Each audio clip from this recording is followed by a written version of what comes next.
नमस्कार बच्चों, आज मैं आपको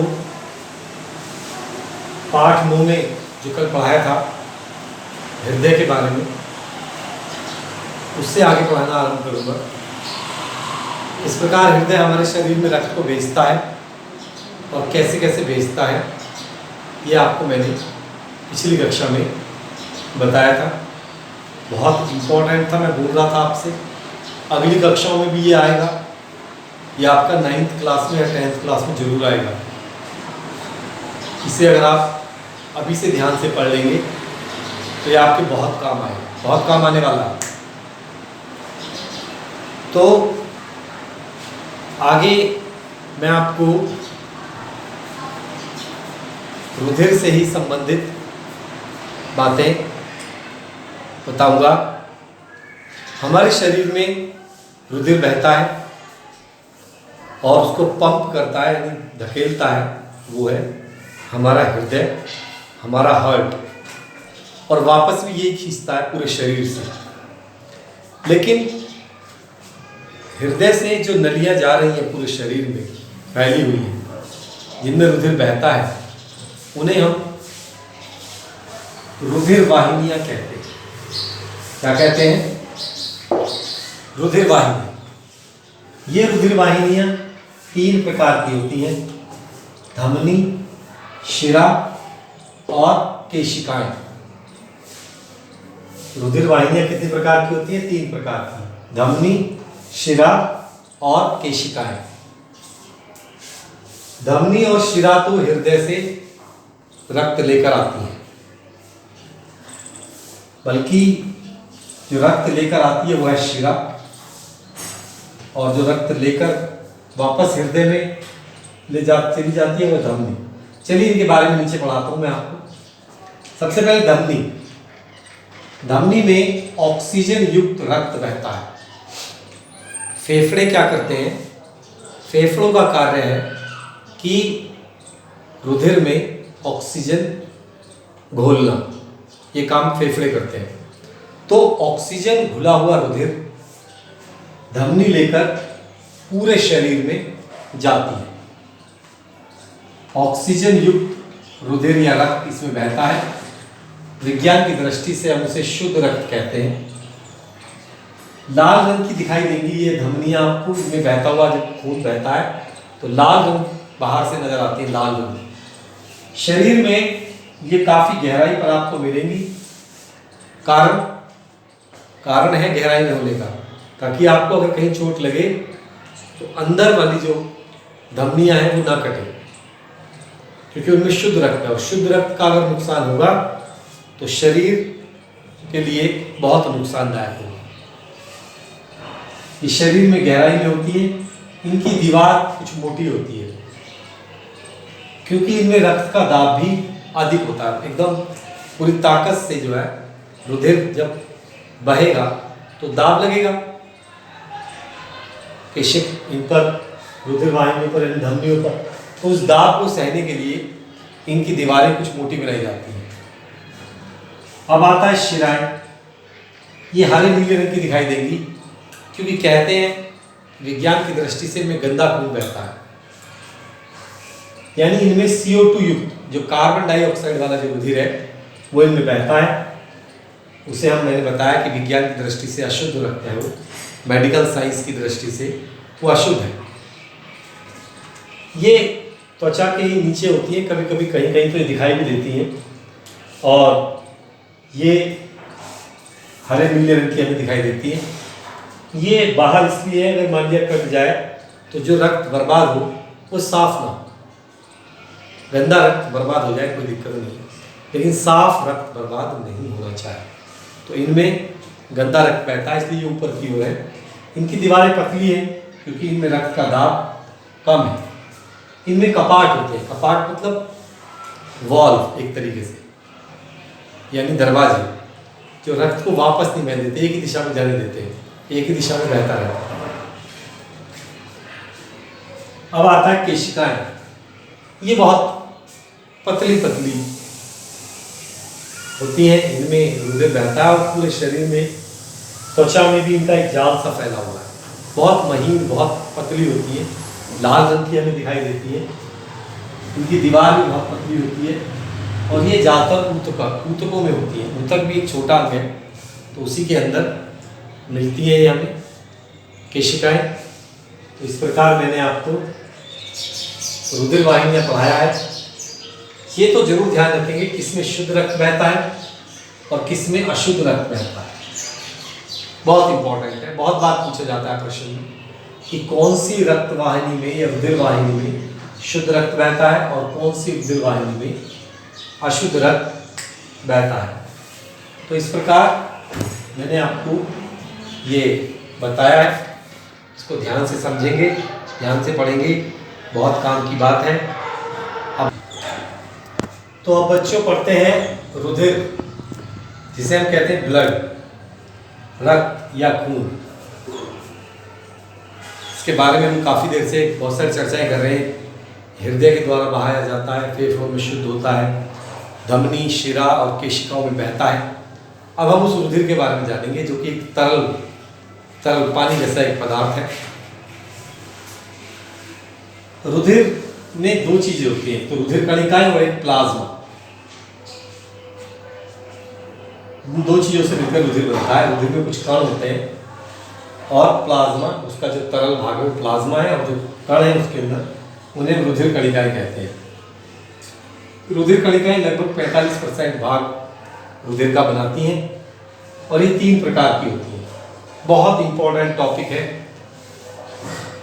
क्योंकि मैं कक्षा 9 और 10 को भी पढ़ाता हूँ, तो वहाँ पर भी ये बातें आती हैं और इतने ही बातें होती हैं वहाँ पर भी। तो अगर आप आज कक्षा 7 में याद कर लेंगे तो कक्षा 10 या 9 में अगर ये आएंगी तो आपको बहुत आसानी से याद हो जाएगी। तो बच्चों बहुत गंभीर होकर इन्हें पढ़ने की ज़रूरत है। और वीडियो में मैंने आपको बता दिया है, लिखकर छोटी छोटी बातों में नोट्स भी बना सकते हैं, आप कॉपी में लिख सकते हैं। मेरा वीडियो अगर आप बार बार देख लेंगे तो आपको पूर्ण रूप से ये याद हो जाएगी। तो चलिए पहले देखते हैं कि ये 3 प्रकार की होती है। तो कौन कौन सी 3 प्रकार है। तो पहला प्रकार है लाल रुधिर कणिकाएं। लाल रुधिर कणिकाएं, नाम में लाल आ रहा है तो ये लाल रंग की होती हैं और इन्हें RBCs कहते हैं। RBC, red blood carb cells. RBC, लाल रुधिर कणिकाएं। ये गोल होती है, तस्तरीनुमा प्लेट की तरह होती है और बीच में से दबी हुई होती है, पिछली हुई। इनके चारों तरफ एक प्लाज्मा की झिल्ली होती है, जैसे अंडे के ऊपर एक झिल्ली होती है, प्याज की झिल्ली होती है, उसी तरीके से इनके ऊपर भी झिल्ली होती है। केंद्रक नहीं होता है इनमें, केंद्रक विहीन है, इनमें केंद्रक नहीं पाया जाता। कोशिका के बीच में केंद्रक पाया जाता है, इनमें केंद्रक नहीं होता। हीमोग्लोबिन इनके अंदर होता है, लाल रंग का पदार्थ होता है, इसी वजह से लाल रंग की होती है। लाल रंग इन्हें हीमोग्लोबिन देता है। हीमोग्लोबिन एक प्रोटीन है, याद रखना, लाल रंग का होता है और इसी वजह से ये लाल होती है, क्योंकि इनके अंदर हीमोग्लोबिन है। ये 100 से 120 दिन तक हमारे शरीर के अंदर जीवित रहती है। इनका जीवन काल 100 से 120 दिन है। अस्थि मज्जा में बनती है बोन मोर में, और भ्रूण जब छोटा होता है जीव, तो भ्रूण में यकृत तथा प्लीहा में जब जीव का जन्म शुरुआती होती है तो उसे भ्रूण कहते हैं, और भ्रूण में ये यकृत तथा प्लीहा में बनती है। कार्य क्या है इनका? ऑक्सीजन और कार्बन डाइऑक्साइड का लाना और ले जाना। फेफड़ों से ऑक्सीजन वाला रक्त ले आती हैं और कार्बन डाइऑक्साइड वाला ले जाती हैं। कार्बन डाइऑक्साइड बाहर निकाल देते हैं, ऑक्सीजन ब्लड में ले लेते हैं। तो ये बहुत महत्वपूर्ण है। ऑक्सीजन और CO2 का आदान प्रदान कर रही है, ऑक्सीजन ले रही है, CO2 बाहर निकाल रही है। ऑक्सीजन हीमोग्लोबिन से अटैच हो जाता है और पूरे शरीर में पहुंच जाता है। इसके बाद आता है श्वेत रुधिर कणिकाएं। ये लाल रुधिर कणिकाओं से बड़ी होती हैं, इनमें केंद्रक होता है, इनमें केंद्रक नहीं होता, केंद्रक विहीन है। अनियमित आकार की होती है, आकार इनका कोई नियमित नहीं है। जैसे अमीबा होता है ना, अमीबा किसी भी आकार का हो जाता है। ऐसा प्राणी है कि वो किसी भी आकार का हो सकता है। तो ये भी किसी आकार, किसी भी आकार, कोई भी आकार इनका हो सकता है, कैसी भी आकार की बन सकती है, किसी भी आकार। और कोई वर्णक, वर्णक मतलब रंग, इनमें कोई रंगीन पदार्थ नहीं होता, इसलिए हम इन्हें श्वेत रुधिर कणिकाएं कहते हैं। और इनका निर्माण होता है प्लीहा में। ये बहुत इंपॉर्टेंट बातें हैं कि कहाँ निर्माण होता है, प्लीहा में। इनका निर्माण कहाँ होता है, अस्थि मज्जा में। बहुत इंपॉर्टेंट बातें, बहुत पूछी जाती है बहुत बार। इसके बाद इनका जीवन काल 1 से 4 है। ये बहुत कम समय के लिए जीवित रहती हैं, पर ये बहुत महत्वपूर्ण है हमारे शरीर के लिए। क्यों? क्योंकि ये हमारी प्रतिरक्षा करती है, हमें बीमारियों से बचाती है। अगर हमारे शरीर में कोई और ऐसा कोई जीव आ गया है, सूक्ष्म जीव, जो हमें नुकसान पहुंचा सकता है, हमें बीमार बना सकता है, तो इसे मार देती है और उसका भक्षण कर जाती है। या फिर शरीर में ही कुछ मरी हुई या टूटी फूटी कोशिकाएं पड़ी हुई हैं जो हमारे शरीर को खराब कर सकती हैं, ये उनको भी खा जाती हैं। बेकार कोशिकाओं का ये भक्षण कर जाती है। तो इस प्रकार बच्चों मैंने 2 रुधिर कणिकाएं आपको समझाई हैं। ये जो लिखा हुआ है इसे आप अपनी कॉपी में लिखने की कोशिश करें, या कम से कम अगर आपको स्क्रीनशॉट की जानकारी है कि स्क्रीन का एक शॉट ले लें, तो स्क्रीनशॉट भी आप ले सकते हैं और देख सकते हैं कि बार बार इन्हें कॉपी में नोट किया जा सकता है, ताकि आपको याद करने में इन्हें आसानी हो जाए। स्क्रीनशॉट ले लेंगे आप। तो अब मैं आपको पढ़ाता हूँ नंबर 3 रुधिर कणिका। तो बच्चों, तीसरी रुधिर कणिका है प्लेटलेट्स। इंग्लिश में इसे थ्रोम्बोसाइट भी कहते हैं। ये भी हमारे लिए बहुत इंपॉर्टेंट है हमारे रुधिर में। ये आकार में बहुत छोटी होती है, इनका आकार बहुत छोटा होता है, और ये रुधिर में बहुत ज़्यादा मात्रा में भी होती है, बहुत सारी होती है। केंद्रक इनमें भी नहीं होता, लाल रुधिर कणिका में और इनमें केंद्रक नहीं होता। श्वेत रुधिर कणिका में केंद्रक होता है। अंतर भी याद करते रहे, पेपर में कई बार अंतर भी पूछे जाते हैं कि लाल रुधिर कणिका और श्वेत रुधिर कणिका में क्या अंतर है, या प्लेटलेट्स, तीनों में अंतर पूछ सकता है। इनकी आकृति भी प्लेट नुमा होती है, तश्तरी की तरह होती है, और ये थोड़ी फूली हुई होती है, ठीक है ना। और जो लाल रुधिर कणिका थी वो पिच की हुई थी, फूली हुई। इनका जीवन काल 8 से 10 दिन का होता है। 8 से 10 दिन तक ये जिंदा रहती है, पर इनका कार्य बहुत महत्वपूर्ण है। इनका कार्य है रुधिर का थक्का बनाना। ये रुधिर का थक्का क्या होता है बच्चों? अक्सर आपको छोटी मोटी चोट लगी होगी, उनसे खून भी निकलता होगा। थोड़ी देर बाद आप देखते होंगे कि जहाँ चोट लगी है वहाँ से खून निकलना बंद हो जाता है। ये ही कहलाता है रुधिर का थक्का बनना, कि जहाँ चोट लगी होती है वहाँ पर रुधिर गाढ़ा होता चला जाता है, और जो और रुधिर निकलने वाला है, जो और खून निकलने वाला है, उसे रोक लेता है, वरना शरीर से रक्त ही निकलता रहेगा। अगर ये थक्का नहीं बनेगा तो रक्त निकलता रहेगा और हमारे शरीर में शीघ्र ही खून की कमी हो जाएगी। अगर आपके शरीर में प्लेटलेट्स की कमी है तो आपका खून ज़्यादा बहेगा, थक्का बनने में बहुत समस्या आएगी और आपके लिए बड़ी दिक्कत हो जाएगी, रुधिर की कमी हो जाएगी। और ऐसे में कभी कभी रोगी की मौत भी हो जाती है, क्योंकि जब चोट लगती है ज़्यादा और रुधिर ज़्यादा बह जाता है। बहुत सारी दुर्घटनाएं जो एक्सीडेंट होते हैं उनमें मौत क्यों होती है? क्योंकि रुधिर बहुत ज़्यादा बह चुका होता है, कोई उठाता नहीं है उन चोटिल व्यक्तियों को, उनके रुधिर का थक्का नहीं बनता, उनके खून बह जाता है, इस कारण वो मर जाते हैं बेचारे। क्या करें बच्चों, ये बहुत इम्पोर्टेंट चीज़ें हैं हमारे लिए। अब ये कैसे बढ़ सकती हैं, कैसे हम इनको अपने शरीर में इनकी मात्रा को बनाए रख सकते हैं। प्लेटलेट्स बहुत ज़रूरी हैं।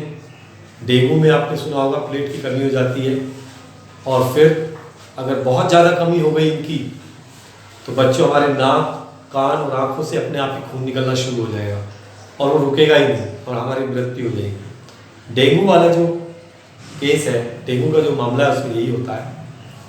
तो बच्चों घर पर सुरक्षित रहें, सावधान रहें, इधर उधर ना जाएं। कोरोना वायरस है उससे भी बचें और योगा करें, एक्सरसाइज करें, ताकि आपको आसानी से कोई बीमारी ना लगे, आपकी बीमारी से लड़ने की शक्ति बढ़े, जिसे हम इम्यूनिटी पावर कहते हैं। उसको बढ़ाते रहिए योगा से या फिर एक्सरसाइज से, दौड़ भाग, छोटे रस्सा कूदना इत्यादि कोई भी काम करते रहिए और पढ़ाई में भी मन लगाते रहिए। अपने लक्ष्य को देखते रहिए, आपने क्या बनना है उसे सोचकर आगे बढ़ते रहिए, काम करते रहिए जो दिया जाता है। कुछ भी समझ में ना आए तो कभी भी फ़ोन कर सकते हैं, कभी भी कोई भी बात आपको समझ में नहीं आती है। और जो मैं वीडियो बनाता हूँ उन्हें लाइक करिए, हो सके तो जिस चैनल पे मैं वीडियो भेजता हूँ उसे सब्सक्राइब कर लीजिए। कोई भी वीडियो जैसे मैं भेजूँगा तुरंत आपके पास एक नोटिस आ जाएगा कि वीडियो आ चुका है, तुरंत आप उसे देख सकते हैं और कितनी बार भी देख सकते हैं। धन्यवाद, नमस्कार। आज की क्लास में इतना ही। धन्यवाद।